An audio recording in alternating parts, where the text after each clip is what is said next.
Hello, my name is Danielle Ju, and I am a current graduate MA TESOL student at the University of Minnesota. And I am very appreciative for being accepted to present my topic for the co-TESOL graduate student showcase. And my topic for this presentation is on translanguaging pedagogy being implemented in Korean EFL classrooms. And as you can see here, if you have any questions, you can go to this barcode up in the corner here and ask any questions along as you watch the presentation. So a brief overview of what this presentation will cover. I'm going to first discuss why translanguaging is should be utilized in EFL classrooms in Korea, as well as two possible translanguaging approaches that have already been used in US-based schools, but hasn't been implemented overseas in EFL context.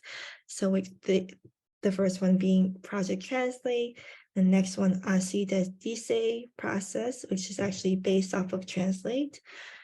And then later I will talk about translation pedagogy adaptive for Korean EFL context, and kind of share two current EFL teachers who were kind enough to participate in a focus group discussion and providing their input on implementing translation pedagogy in English classrooms in Korea. And then lastly, I will talk about the implications and future directions for future research. So firstly, just a little background on translanguaging. With this multilingual term, there has been like a lot of significant work highlighting and questioning the monolingual bias in TESOL. So in the 2020 book, Envisioning TESOL Through a Translanguaging Lens, Tien and colleagues considered translanguaging in TESOL through a more descriptive, theoretical, and pedagogical lens. And this current work will focus primarily on the pedagogical lens within EFL context, so the more teaching aspects. And then a few research have already been done in this area in Asian context. For example, a recent study from 2022 was done in China by Hao Jun Guo, and they found that students in Chinese English classrooms use translanguaging to complete the academic task, such as understanding and expressing in English. So in turn, they were satisfied with being able to use Chinese in the classroom as a resource and not specifically only in English. And so we should not just only teach English in English, and having this monolingual bias, but we should instead encourage students to use all their language resources, their Korean, to be able to effectively and meaningfully communicate in the target language, which is English, and doesn't have to be perfect English as long as they're able to communicate with others in English. Then there's no harm in allowing them to use what they already know, and also encouraging students that being bilingual, being multilingual is actually more beneficial than just knowing one language. And then in turn, the problem that incorporating translanguaging pedagogy would solve with this study is that it would help and encourage the English foreign language teachers to understand the benefits of using pedagogical translanguaging into their lessons, and allowing students to take the opportunity to use Korean as a resource to make, again, what I mentioned before, meaningful interactions with other English speakers. So this present study aimed to extend these pedagogical activities based on my experience with pedagogical translation and understanding of the EFL context. So next, I'm going to talk the first pedagogical translation protocol, which is called Project Translate. So Project Translate stands for Teaching, Reading, and New Strategic Language Approaches to Emerging Multilinguals. And originally it was created by a Vanderbilt research team in Tennessee, and it was designed specifically to help reading and reading comprehension for multilingual students. And this translate activity is also designed for us to be worked in small homogeneous language groups, and it also provides the translating strategy in engaging students in more fluid, student-centered, multilingual interactions. So translate is divided into 6 steps. First one being connecting students to the text. Next one, reading the text. And then third, sharing of the main idea with the class and what they understood from the text. Next, having them translate a piece of the text, and then share and critique the translation, and then reconnect to a more larger text or theme. So going into more detail on these steps, first one is connecting students to the text is with their personal experiences. Next, having them read the text either independently or in small groups or as a whole class. And then having them identify the most important points. Then next, having them share their main idea and to be able to see how well they understood the text before and after the translation activity. And the next one is when it starts being a little different compared to the original guided reading protocol. So this 4th step is to ask students to translate a portion of the text, usually something not too easy, but also not too difficult for their comprehension. So an example that was used in a local middle school in St. Paul, Minnesota, in the past year and a half, there's a science ESL shelter teacher who was doing a lesson about nuts. So she had them read a text about nuts and then have them translate this line. How did we get it so wrong? And she chose this text because vocabulary is important for comprehension and students can make connections to background knowledge. And then there's also this rhetorical question as the idiomatic expression, get it. So how did we get it so wrong? And then after having students translate that portion of the text, having them share and critique translations with each other and explain why they chose to translate it that way. So for example, there are 2 different Spanish groups who translated this question, and then one group said, "Como la agarramos todo mal," and agarramos means to get, literally to get. And then group 2 said, "Como entendemos todo mal," and entender meaning to understand. So this was how the 2 groups kind of understood what their version of the text was. And then they were then able to kind of critique it and negotiate which one is the right one, which one is the not right one, and just talk about why they chose agramos and why they chose entendemos. And then after they share and discuss their translations, then the teacher would then reconnect that section into the larger text or larger theme. And that this also gain new possible insights on the meaning of the text, as well as new insights on the language, which was English. And then how this activity helped, it's been research shown that Translate engages students in literacy practices used by the most highly proficient readers. So it engages students to be able to negotiate on meaning and be able to pay attention to grammatical structure and syntax.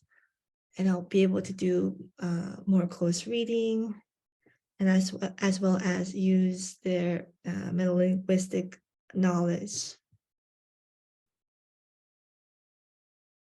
And then here's some more findings from previous work. So it has mainly been done in middle grade context in the US schools.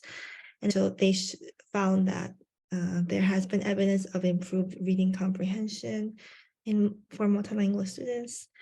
And there's also some metalinguistic connections at all lexical, syntactic, and semantic levels. And there are also interesting teacher insights into student backgrounds and abilities. So teachers got to know more about their students and where they came from, and more about their language as well. And there is also new forms of student participation, and then also increased student agency or student having them take charge of their learning.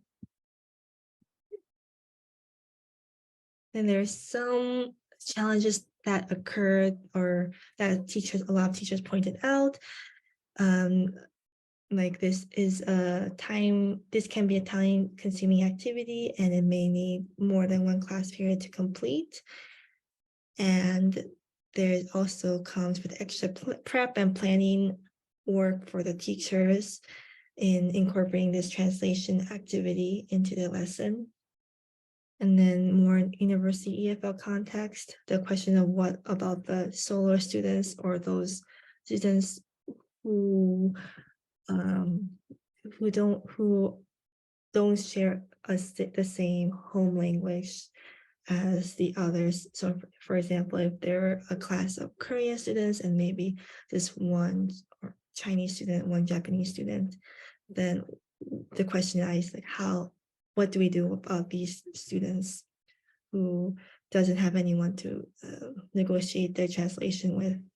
Moving on then to the next translation pedagogy is an adaptation of Translate Aussie City State process, which is done in a more elementary context, but still in the US, so elementary bilingual classrooms. So the focus of this is similar to Translate, again, having them teacher introduce the passage to be translated, and then with the focus on meaning, and then having them discuss together in small groups and about how to translate this, and then next having them do a gallery walk to see the different translations. And then next one is optional, but teachers can allow students to revise their work based on what they learned in their gallery walk. And then lastly, as a teacher, you would facilitate the negotiation as a whole class and based on students' small group work. So how did the students make this decision to translate? And then so Hopewell and colleagues found some benefits to this activity is that having prior knowledge of the content topic can enrich further discussions from students with more deeper meanings of the passages or video being considered, and also, again, increase student engagement and ability to negotiate for meaning. Students of diverse language proficiencies were given direct feedback without being too evaluative. So this was more used as a formative assessment. And then there are also some connections between the genres and the content that the students were already familiar with. And this also ensures that language is a primary objective and enhances student ability to negotiate and discuss meaningfully with the text. And there were also some challenges that came with it that teachers mentioned. So they mentioned that it was difficult to carefully select text and create more engaging and thought-provoking experiences that would still increase students' metalinguistic awareness. So they found that shorter passages of text was better rather than longer text, because shorter text provide more focused and complete engagement, especially for elementary level students. So you want text under 25 words for elementary students to be able to translate and negotiate for meaning.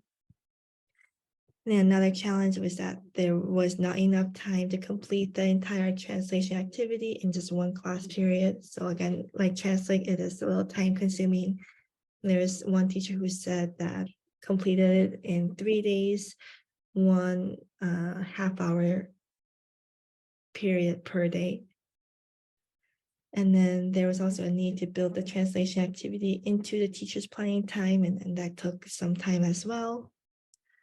And then also in this activity, the students struggled to provide more reason for why they chose to translate like this. And so there needs to be more teacher modeling involved and the use of more think aloud strategies. So we just talked about the two recent translation protocols, and now I'm going to talk about how translation pedagogy could be incorporated into Korean EFL context. So for this study, I did 2 focus group discussions with 2 native English-speaking teachers teaching in Korea who attended both sessions, and those teachers responded based on their professional and personal experience. So the first research question I wanted to ask was, what did English teachers in Korea think about implementing the pedagogical translation teaching and learning approach in their English lessons? And then the second one was, how can a translation pedagogy such as Translate and Asynchronous be adapted in Korean EFL classrooms? So to answer the first research question, what do English teachers in Korea think about implementing the pedagogical translation approach in their English lessons? They overall both had positive views about translanguaging in general in their classrooms. They also and they also mentioned that there were some critiques, but stating how the benefits still outweigh the drawbacks. They also expressed some challenges in incorporating translation pedagogy, specifically for elementary students, and also for any singleton or solo students in more university multilingual classroom.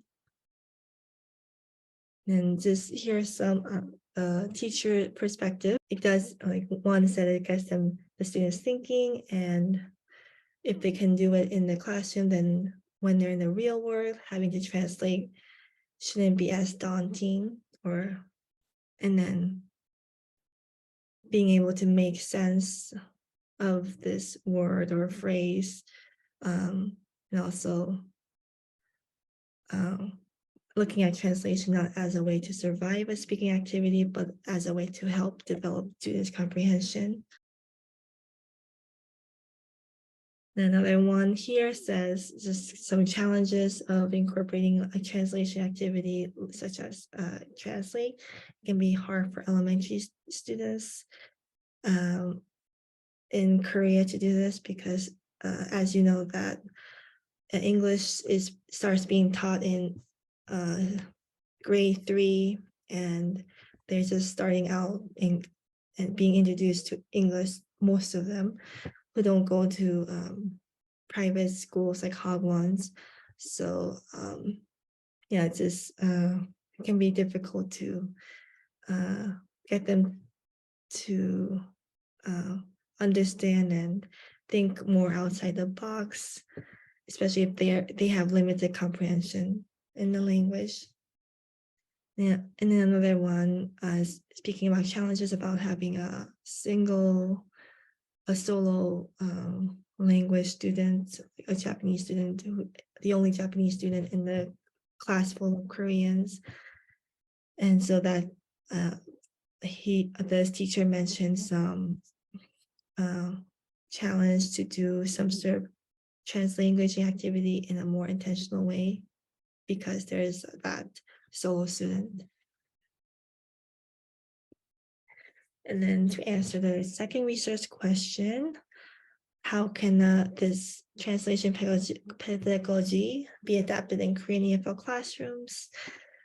Overall, the findings suggest that English teachers do use similar approaches to how students learn their native language Korean in school. So since maybe asking a Korean teacher to how they teach Korean to their students, and then maybe adapting that in their English classroom as well. And then also another finding suggests that allowing translanguaging to occur more naturally when doing these interactional activities with students can also be beneficial. So you don't have to have a specific translation activity. You can just choose any activity that involves discussion, active participation from students, and then let students translanguage naturally without without it being planned.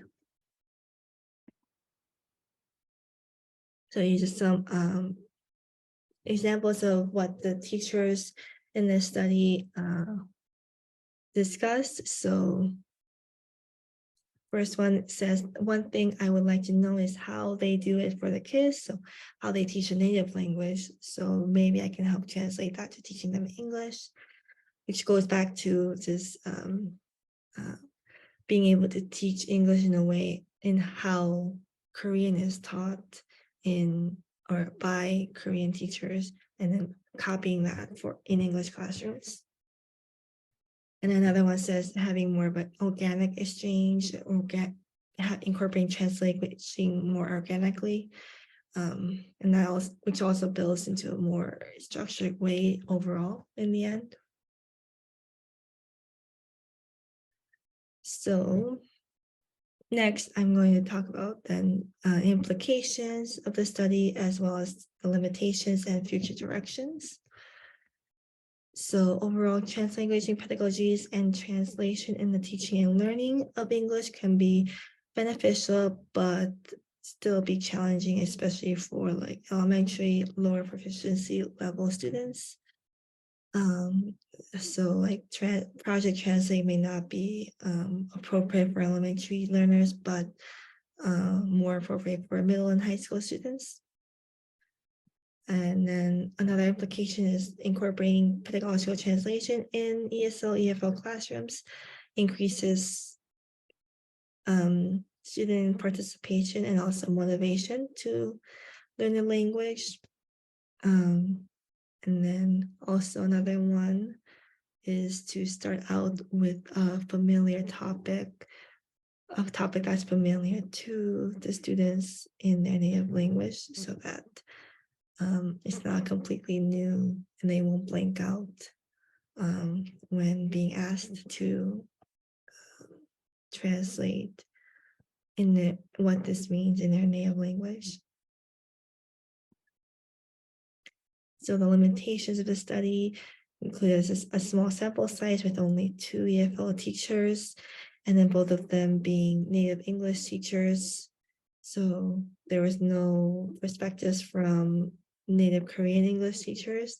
So that would be nice to gain insight from what their thoughts are on incorporating pedagogical translation in their English classrooms.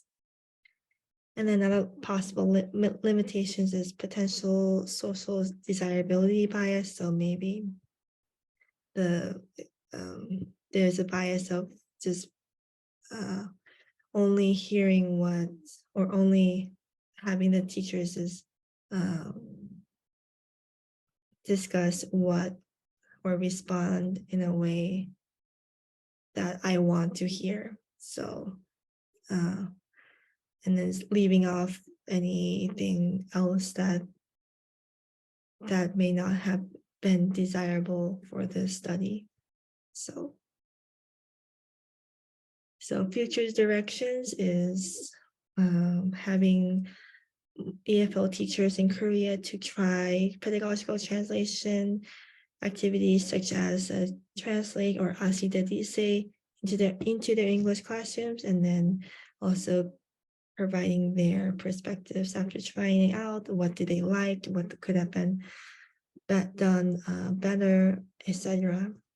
And then would they continue to use it or incorporate pedagogical translation into their lessons? And then, so that's the end of my presentation. Thank you so much for listening, and I hope that you will leave questions in the QR code here, and I will try my best to answer. So thank you again for listening.